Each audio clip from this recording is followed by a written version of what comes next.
take me through, your career journey. I know Yeah. you at St. Paul's College. Yeah, I went to St. Paul's Yeah. College.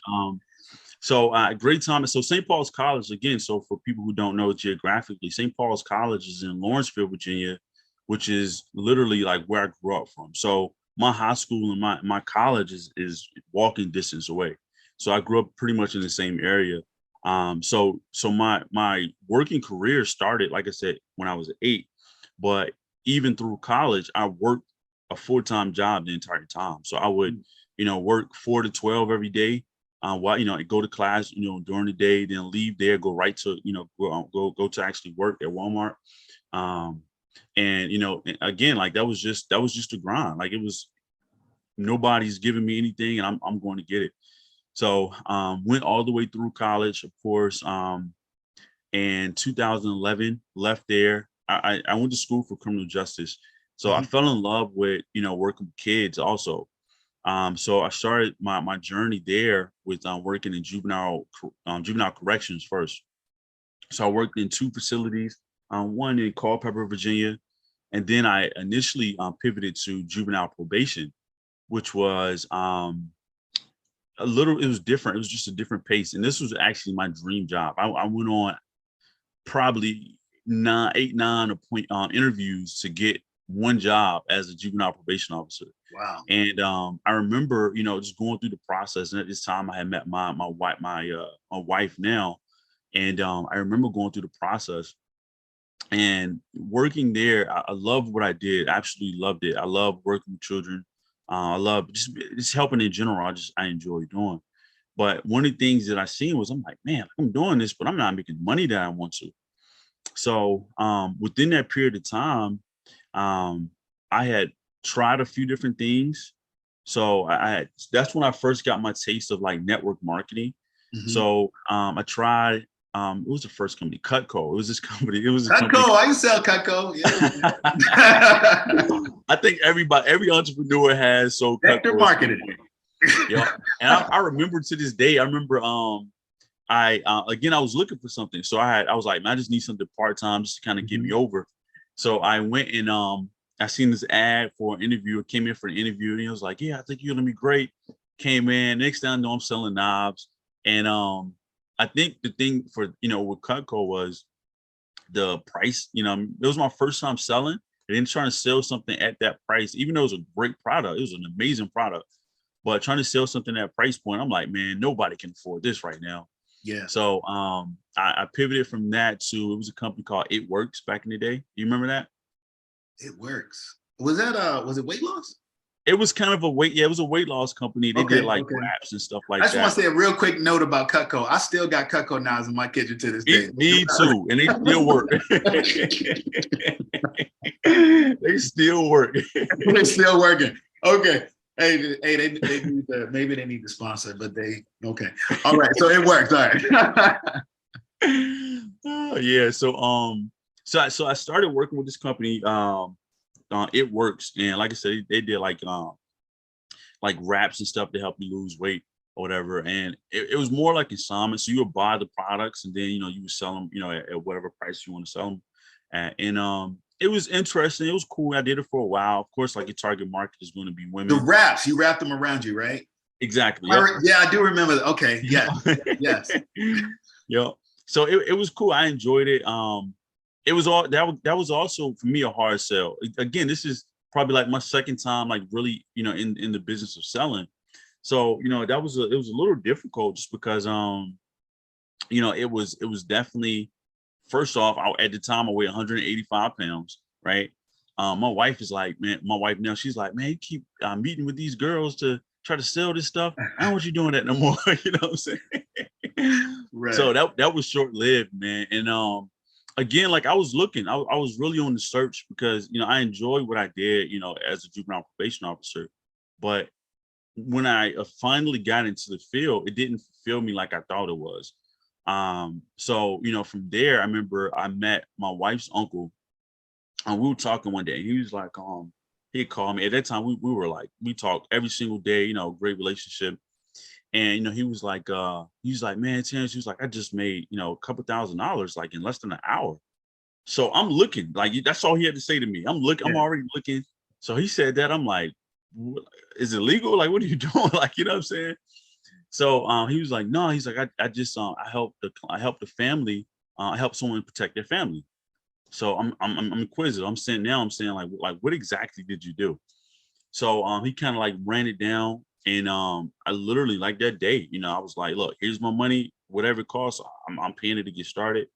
Because I see value, and I trusted him. Like, I really trusted him. So, I definitely seen the value in it. So that's when I started. So I worked with a company called Primerica Financial Services. Mhm. And that was the first financial services company. That's the only company I ever worked with. And so I started working there. And like, I think my first 30 days, I had brought in like 10 people. I had wrote up, I had put life insurance, I don't know, probably like 15 people. I was literally, because I was just doing, he said, do this. And that's what I did, because it goes back to when I was 8, I understood how to work. Like, you don't have to teach me to work. It's just tell me what to do and I'll do it. Right. So those same skills that I learned like from my dad was still resonating, within that period of time. Right. So yeah, so I mean, I love the company, not even the company. I just love the action of being able to help people, because, and I've seen from multiple scenarios of like what life, I've seen both sides of life insurance. I paid death claims. My second death claim was, not to get too dark, but my second death claim was my dad. Oh, wow. I was, very, very fortunate that, he was able to get covered. He, got covered. And then unfortunately, he was the second claim that I ever had to pay. So, so now I've seen what it does to a family close, because fortunately, my parents' house was paid for when my dad passed. All the cars were paid for. Like, it was no debt or anything. Like, my parents were, in a decent place. And, and when my dad passed, that money was just used to just, allow my mom to live a life where she doesn't have to ever work again, Yeah. and that changes the game. So, and that's why I love, the insurance industry as much as I do, because I've seen it from that side. But then also, just like some of the things that it has rewarded me, or awarded me to do. Like, I've been on multiple trips with the company Primerica. Yeah. I've trained, countless people. We had, at one point when we was like running like consistently, we had 3 teams in 3 different areas. We had one in like the Roanoke area. We had one in 7-5 area. We had one in Richmond. And we were just training. We was going back and forth, just training, my wife and I. So, we made a lot of money in financial services too. So yeah, so that's my full journey. And I think everything kind of aligns. Everything really correlates. Absolutely, man. And so before we start, taking what you did and how you leveraged it to what you're doing now, I want to go back a little bit, because you said, hey, you started to kind of cut your teeth in like the network marketing world. And Yeah. one thing that I love about, people have, different perceptions of how they, see business and what have you. But one thing I really love about network marketing organizations is that there's just a ton of like personal development, a ton of motivational development. Like you're going to learn about Jim Rohn. You're going to learn about Brian Tracy. You're going to hear the Tony Robbins. Like you're going to get all of that. And very rarely does one find environments where other people, like swabs of people, are really encouraging them towards their goals. You know what I mean?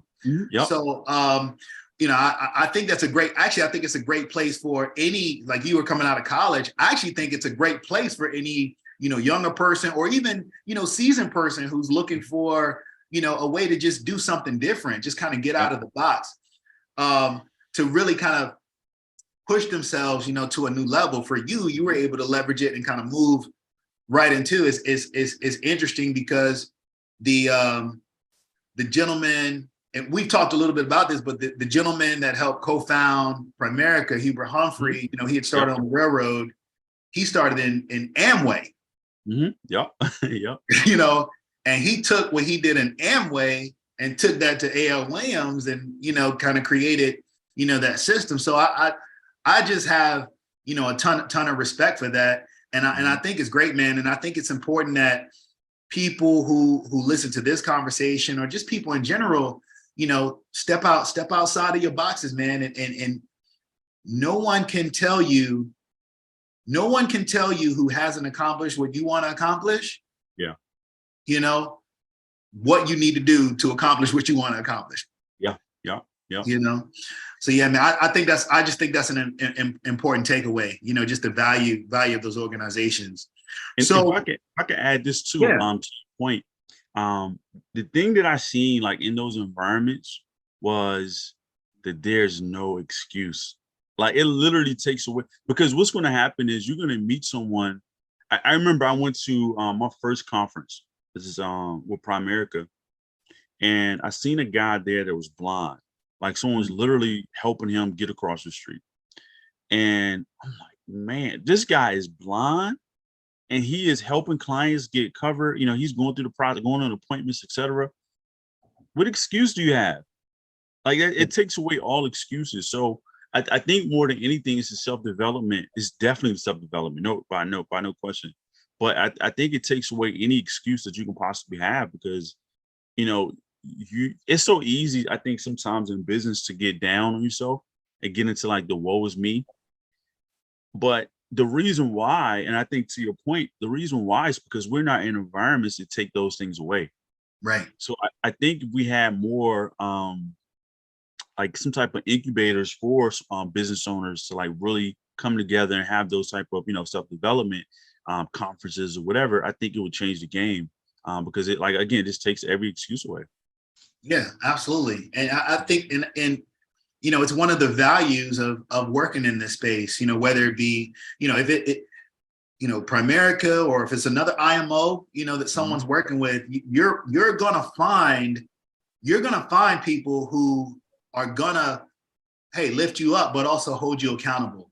Exactly. Well. This is, you can quickly find out, what you're made of, and it's okay, because you can get better if you're willing to apply yourself. And I like to drive those kind of points in, because sometimes when you see people and you see them at the height of their accomplishment, and you look at them on the other side and you're like, man, I want to get there. Or what do they do to get there? You gotta understand what it means to actually get there.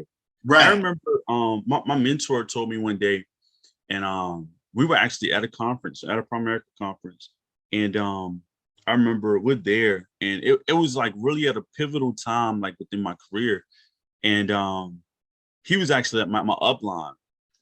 So I remember he was there, and he was like really quiet, and I could tell it was like he was kind of like pensive. He was just like in a pensive mood, and I'm looking at him. I'm like, so I asked him, like, everything good, like everything, okay, what's going on? He was like, no, he was like, I'm just thinking. He was like, I'm really just thinking to myself to decide if I'm going to do what it takes to reach my goal. Mm-hmm. And when I thought about it, I'm like, whoa, that is huge.